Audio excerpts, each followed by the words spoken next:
తెలియజేస్తూ మరి కౌన్సిలర్ రామకృష్ణ నాయుడు గారు గజమాత మాజీ శాసనసభ్యులు గారిని సన్మానించినందుకు గట్టిగా ఒకసారి బాబు కొంచెం సౌండ్ రావాలి. హలో హలో హలో హలో గట్టిగా చెప్పట్లేనా గట్టిగా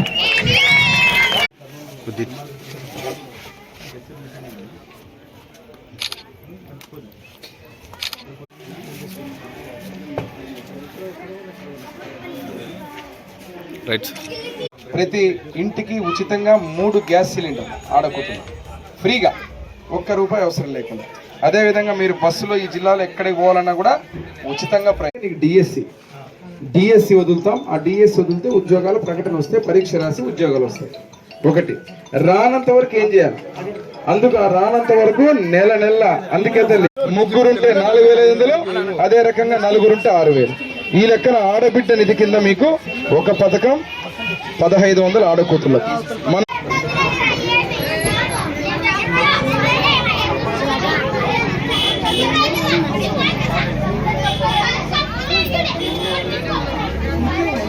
లెక్క తగ్గకుండా సంవత్సరానికి వేసి ఈ పథకాలన్నీ పెట్టి ఇక్కడ మున్నెమ్మకి ఇంట్లో కనిపించారు. మన ఇంట్లో డిగ్రీ చదివిన పిల్లలు ఎవరైనా ఉంటే మీకు మళ్ళా ₹3,000 పాదయాత్ర చేశారు. పాదయాత్ర చేసినప్పుడు ఎమ్మెగనూరు మీద పోయినప్పుడు కూడా అందరికీ చెప్పిపోతున్నా 20 లక్షల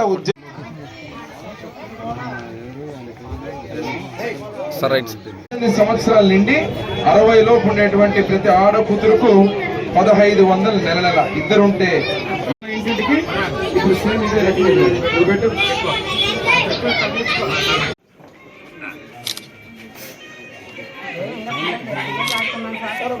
6 పథకాలు సూపర్ 6.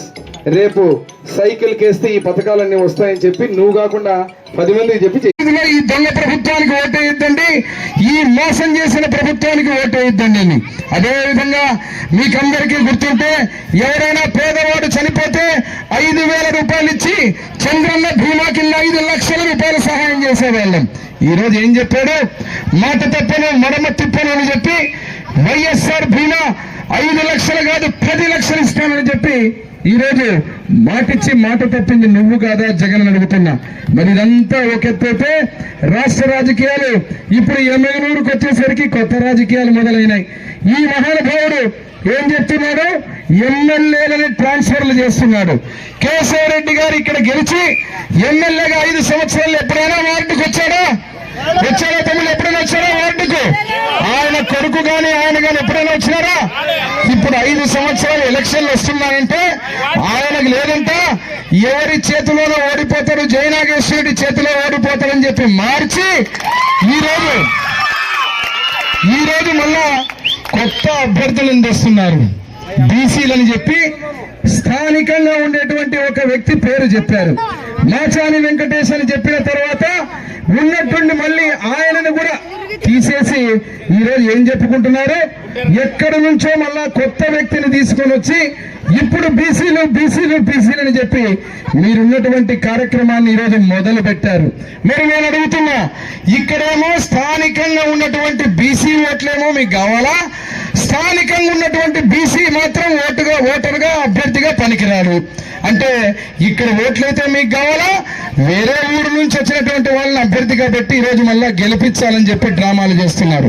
ఎవరైనా ఈరోజు చూస్తున్నా మీరందరూ సర్కిల్లో ఉప సర్కిల్లో ఏ ప్రాంతంలో ఎక్కడికి పోయినా కొత్తగా మొదలైనారు కొంతమంది ఫ్లెక్సీల మీద బొమ్మలు వేసుకొని ఇప్పుడు వచ్చేటువంటి కొత్త అభ్యర్థి పరిచయం చేసుకుంటా ఉంది, ఎమ్మెగనూరులో పరిచయం చేసుకుంటా ఉంది. మీరు పరిచయం చేసుకోవాలా. బివి మోహన్ రెడ్డి గారి కుటుంబాన్ని, తెలుగుదేశం పార్టీ గుర్తు సైకిల్ ని, స్వర్గీయ విశ్వవిఖ్యాత ప్రసారం నందమూరి తారక రామారావు గారిని, చంద్రబాబు నాయుడు గారిని శాశ్వతంగా గుండెల్లో పెట్టుకున్నటువంటి వ్యక్తులు. మీరు మమ్మల్ని పరిచయం చేసుకోవాల్సిన అవసరం లేదు, శాశ్వతంగా గుండెల్లో ఉండేటువంటి వ్యక్తులు. మరి ఈరోజు ఈ కార్యక్రమాన్ని ఇంటింటికి వచ్చి చేసే కార్యక్రమాన్ని సూపర్ 6 ద్వారా నేను వచ్చి పలకరిస్తా ఉంటే మా హుస్సేనమ్మ కళ్ళనీళ్లు పెట్టుకుంటాను నన్ను చూసి. ప్రచారం పెట్టారంట, జయనాగేశ్వరరెడ్డి లేడు, లేడు లేడు లేడు రాడు రాడు రాడని చెప్పి. ఎందుకయ్యా నేనంటే అంత భయం మీకు? ఎందుకు ప్రచారం చేసుకుంటున్నారు? అతి త్వరలో కొద్దిగా ఆలస్యమైన లేటెస్ట్ గా వస్తాడు జయనాగేశ్వర రెడ్డి. చంద్రబాబు గారి ఆశీర్వాదంతో రేపు జరగబోయేటువంటి ఎన్నికల్లో నిలబడేది కీర్తిశేషులు బివి మోహన్ రెడ్డి గారు తనడు జయనాగేశ్వర రెడ్డి. మీరు ఎన్ని డ్రామాలు చేసినా తక్కువ టమారు విద్యను ఉపయోగించిన అధినేత. ఎందుకంటే మా పార్టీలో, తెలుగుదేశం పార్టీలో ఒక గౌరవం ఉంటుంది, ఒక పద్ధతి ఉంటుంది. మా అధినేత చెప్పిన తర్వాతనే నేను చెప్పాలని చాలా ఓపికగా వెయిట్ చేస్తా ఉన్నా.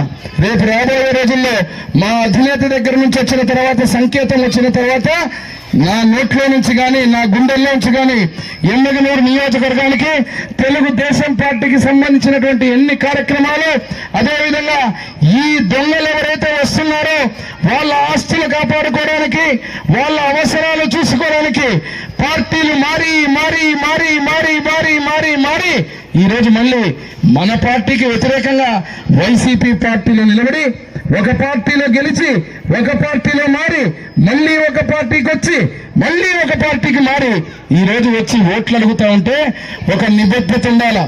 జీవితంలో ఎప్పుడైనా ఒక కుటుంబం కానీ ఒకరెవరైనా కానీ అంటే ఒక నిబద్ధత ఉండాలా. ఆ నిబద్ధత గురించి మాట్లాడినప్పుడు గర్వంగా చెప్పుకుంటా, కీర్తిశేషులు నా తండ్రి బివి మోహన్ రెడ్డి గారు 1983లో స్వర్గీయ నందమూరి తారక రామారావు గారు పార్టీ స్థాపిస్తే మళ్ళీ నారా చంద్రబాబు నాయుడు గారి నాయకత్వంలో నా తండ్రి చివరిగా మరణించేటప్పుడు కూడా తెలుగుదేశం పార్టీ జెండా కప్పుకునే మరణించినాడు తప్ప పార్టీలు మారేటువంటి పరిస్థితి కాదు, పార్టీలు మారేటువంటి కుటుంబాలు కాదు. ఈరోజు వీరము ఏ కార్యక్రమైనా ప్రతి కార్యక్రమాన్ని కూడా రాష్ట్రంలో మీరు చూశారు. చంద్రబాబు నాయుడు గారిని ఎన్ని రకాలుగా అవమానించారు, తల్లిని పట్టుకొని మాట్లాడారు, లోకేష్ బాబు గారిని అవమానించారు.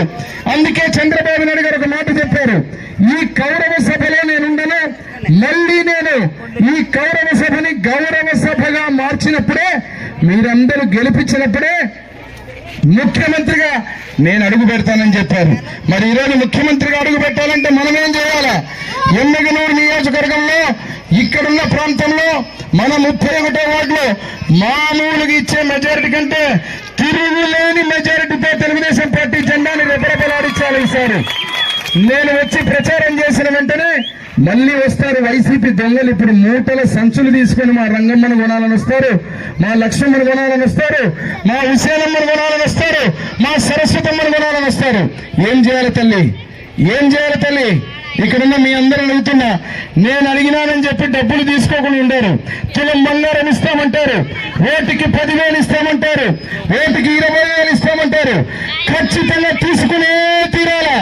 ఎందుకంటే 5 సంవత్సరాలు మీ రక్తాన్ని పీడించి సంపాదించిన డబ్బులు, తీసుకునే డబ్బులు తీసుకోవాలా. దిమ్మ తిరిగేలాగా తెలుగుదేశం పార్టీ సైకిల్ గుర్తుకు వచ్చితే ఈసారి తిరుగులేని మెజారిటీతో తెలుగుదేశం పార్టీని గెలిపించాలని చెప్పి మీ అందరినీ కోరుతున్నా. ఇక్కడ నా పక్కన యువత ఉన్నారు.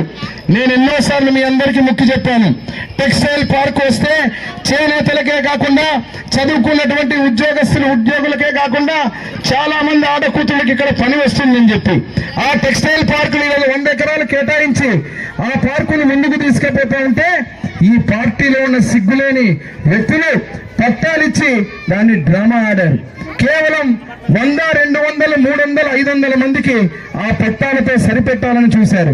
అందుకే నేను అడుగుతున్నా, కొన్ని వేల మందికి ఉపాధి వచ్చే ఆ టెక్స్టైల్ పార్కులో ఈరోజు దాన్ని చేయకుండా తాగడానికి నీళ్లు ఇంటింటికి కుళాయిని తీసుకొస్తే స్వర్గీయ బివి మోహన్